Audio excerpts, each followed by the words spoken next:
Selamat siang dan selamat berjumpa pada perkuliahan pertama pada mata kuliah Metode Penelitian Bahasa.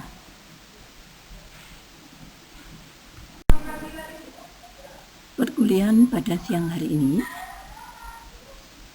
kita akan membicarakan masalah pendahuluan atau kontrak perkuliahan.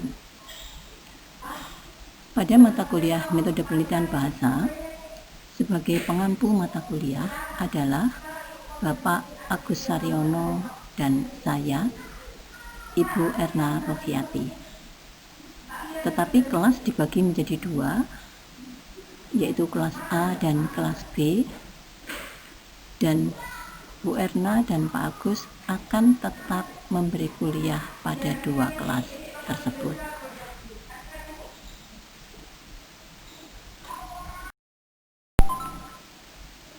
Saudara sekalian, kami lanjutkan untuk kontrak perkuliahan pada siang hari ini. Saya awali dengan pembagian materi. Mata kuliah Metode Penelitian Bahasa disajikan dalam dua kelas, yaitu kelas A dan kelas B. Sementara itu, dosen pengampunya secara bersama-sama, yaitu Bapak Agus dan Bu Erna. Awal perkuliahan sampai dengan UTS untuk kelas A dan B yaitu 8 kali pertemuan.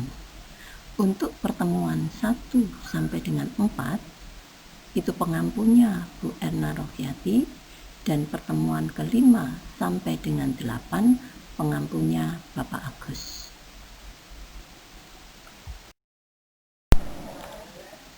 Saya lanjutkan. Materi pada pertemuan 1 sampai dengan 4 adalah metode penelitian bahasa secara struktural atau disebut dengan mikrolinguistik. Dan materi untuk pertemuan 5 sampai dengan 8 adalah metode penelitian bahasa di luar kebahasaan atau non-struktural yang bisa disebut makrolinguistik. Mahasiswa yang menempuh mata kuliah metode penelitian bahasa sejumlah 70 mahasiswa. Kelas A sejumlah 47 dan B sejumlah 28. Dan ini harus dibentuk kelompok. Masalah pembagian kelompok perlu kita bicarakan nanti atau kita diskusikan. Kelompok baru atau kelompok sama dengan mata kuliah Sosiolinguistik 2. Mengapa hal ini saya sampaikan? Karena yang menempuh mata kuliah metode penelitian bahasa itu sama dengan mahasiswa yang menempuh mata kuliah sosiolinguistik.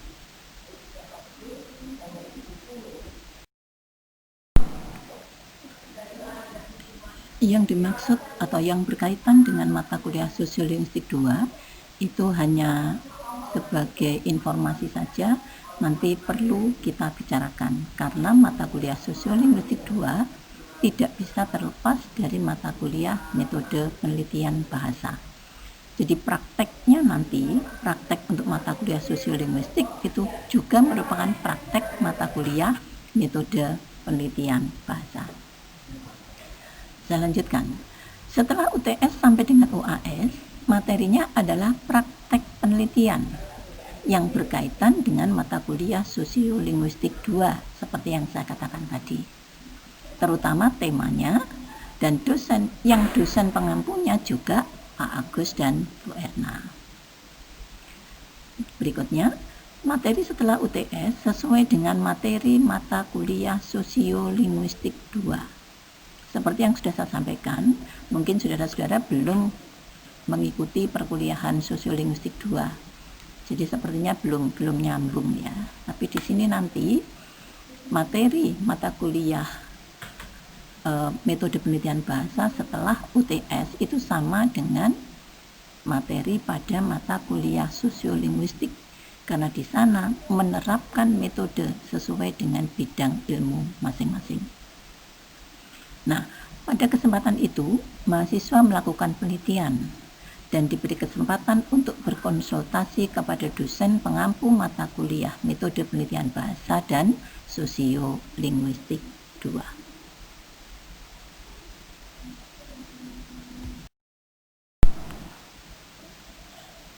Sebagai sumber bacaan yang perlu saudara persiapkan yang berkaitan dengan mata kuliah metode penelitian bahasa, yang menjadi sumber bacaan inti adalah metode dan aneka teknik analisis bahasa karangan Bapak Sudaryanto.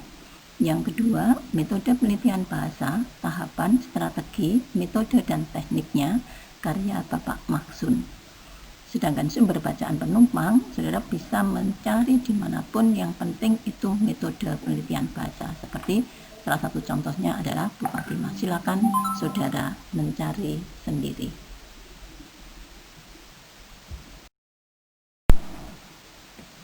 Nah, sekarang pada tujuan mata kuliah metode penelitian bahasa.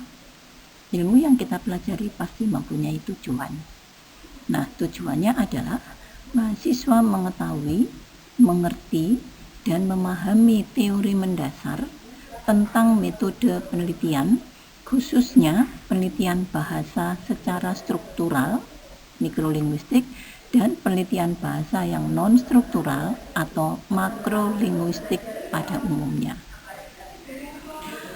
Yang kedua, tujuan kedua, mahasiswa dapat melakukan penelitian bahasa dengan menerapkan teori metode penelitian bahasa secara struktural, mikro, dan secara non-struktural atau makro.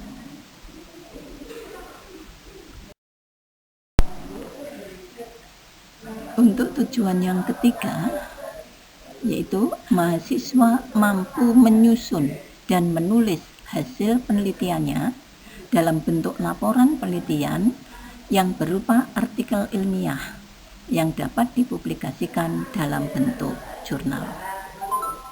Di sini kami tambahkan ada catatan bahwa untuk benar-benar memahami teori, mahasiswa harus aktif untuk belajar sendiri. Jadi ini perkuliahan yang pertama sebagai kontrak perkuliahan. Mudah-mudahan saudara bisa memahami, dan mari bersama-sama, karena ini sistemnya adalah daring, maka saudara harus aktif, dan kami tidak menutup kemungkinan untuk berkonsultasi. Kira-kira hanya ini yang bisa saya sampaikan. Sekian, terima kasih, selamat belajar.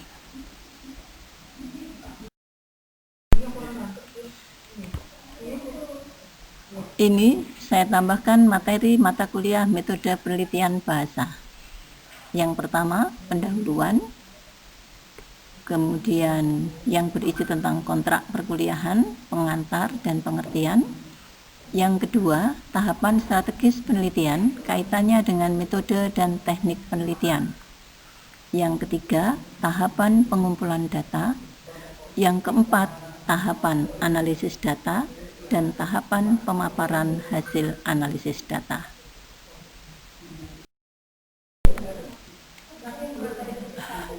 Untuk pertemuan 1 sampai dengan 4 tadi, nanti dosen pengampunya adalah Bu Erna. Kemudian pada pertemuan 5, 6, 7, 8 yang akan diampu oleh Pak Agus, materinya adalah data dan pengumpulan data dalam penelitian makrolinguistik. Yang keenam, metode dalam penelitian sosiolinguistik. 7, metode dalam penelitian psikolinguistik dan etnolinguistik. Kedelapan, metode dalam penelitian pragmatik dan analisis bahasa. Ini adalah materi sampai dengan UTS. Setelah UTS, maka mata kuliahnya praktek penerapan metode penelitian. Materi yang ke-9 adalah tahap penyediaan data, metode dan tekniknya. Ke-10 dan ke-11, tahap analisis data, metode dan tekniknya.